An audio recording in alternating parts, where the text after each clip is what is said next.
Oke, Assalamualaikum warahmatullahi wabarakatuh. Perkenalkan di sini kita kelompok 3 akan menjelaskan 3 alasan mengapa lansia harus berolahraga. Ada 3 aspek di sini, ada fisiologis, psikologis, dan aspek sosial. Untuk aspek fisiologis akan dijelaskan oleh Abiandion. Silakan.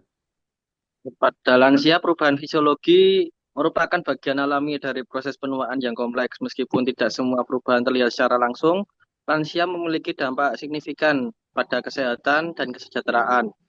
Perubahan fisiologis dapat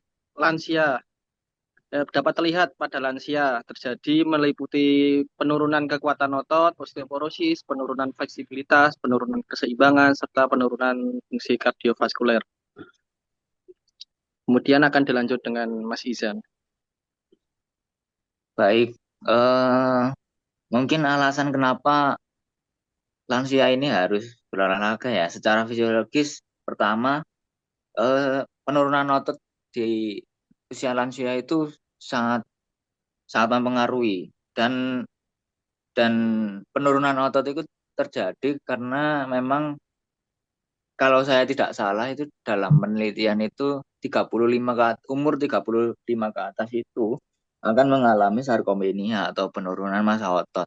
Nah, di usia yang nantinya lansia itu tadi, kalau misal orang itu tidak olahraga, itu mungkin, ya bukan mungkin, itu akan sangat rentan terjadinya cedera. Apalagi di bagian tubuh bagian bawah itu kan biasanya sering terjadi, apa misal kasus-kasus lansia itu, misal kepleset di kamar mandi atau mungkin terjatuh, itu kan mungkin sering langsung terjadi patah tulang atau cedera di bagian kaki ya. Nah, itu karena efek karena kurang olahraga. Nah, sebenarnya yang rentan itu di bagian sendinya, yang di bagian patelanya. Tapi kalau di bagian otot itu tadi eh, aman-aman aja, maksudnya tidak terlalu rentan. Nah, salah satu saran dari saya ya mungkin karena di si usia lansia itu sarkomenia itu masih ada. Nah, alangkah baiknya melatih otot bagian bawah. Sering-sering melatih otot bagian bawah. Salah satu contohnya seperti latihan squat, split Bulgarian squat, lalu latihan aktivitas yang berkaitan dengan otot bagian bawah agar menghindari cedera itu tadi. Karena di sisi lain sendi yang semakin tua semakin tidak kuat, dibarengi dengan otot kaki yang tidak kuat akan rentan terjadinya cedera itu tadi. Mungkin untuk aspek psikologi dan lainnya bisa dilanjutkan teman-teman. Oke, untuk aspek psikologi sendiri, manfaat olahraga itu dapat mampu mengurangi kadar stres dan anxiety. Seperti yoga, meditasi itu memberikan ketenangan batin yang dapat berpengaruh pada kesehatan mental dan kesehatan emosionalnya. Kemudian untuk lebih jelasnya bakal dijelasin oleh Ferendinar. Silakan. Seperti yang dijelaskan sama Gus Raffi ya, sebenarnya dalam dalam tahap lansia problem problem utama yang sering ditemui adalah lansia sering mengalami depresi dan kecemasan yang berlebihan.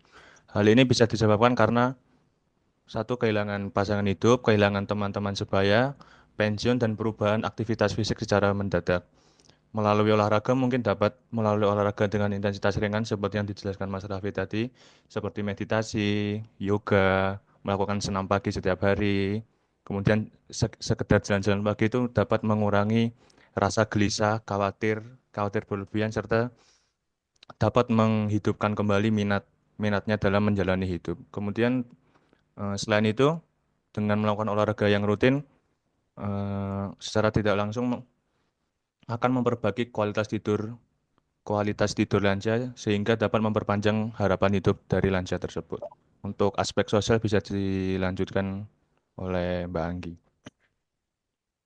Oke, kalau dari aspek sosial, untuk lansia itu dapat meningkatkan interaksi serta rasa kebersamaan dengan berolahraga sesama lansia itu.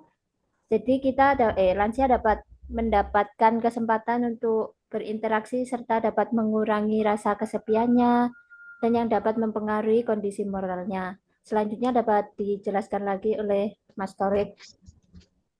Oke, jadi untuk lansia sendiri itu ada beberapa faktor lagi sosial yang dipengaruhi, seperti kegiatan sosial dan komunitas. Jadi lansia bisa mengikuti komunitas olahraga atau komunitas yang lain untuk mencari kegiatan yang lain supaya tidak stres dan tidak merasa kesepian, serta meningkatkan kesehatan mental para lansia. Terus yang kedua adalah hubungan dengan keluarga. Jadi sering-sering untuk anak-anaknya atau saudara yang lebih muda bisa mengunjungi dia. Lalu untuk keluarganya sendiri juga bisa untuk mengajak seperti olahraga yang ringan, seperti jalan pagi, kemana.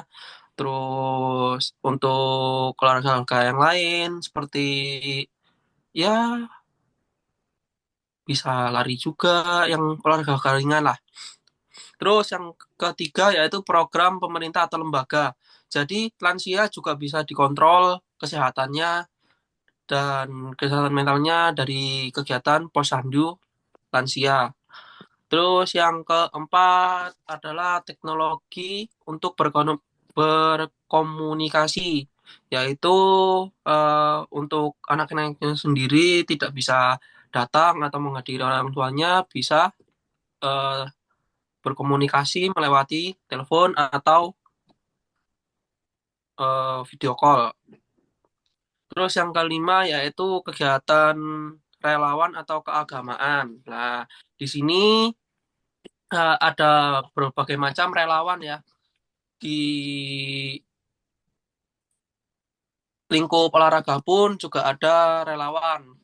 Jadi sang sang lansia ini bisa mengikuti komunitas yang tadi, lalu mereka melakukan kegiatan amal seperti mengunjungi panti jompo yang lain, terus ikut membuat acara olahraga bersama di sana seperti senam, dan mereka juga bisa membuat komunikasi yang lebih baik antara lansia dan lansia lain, bisa membuat saling sharing dalam pengalaman hidup mereka.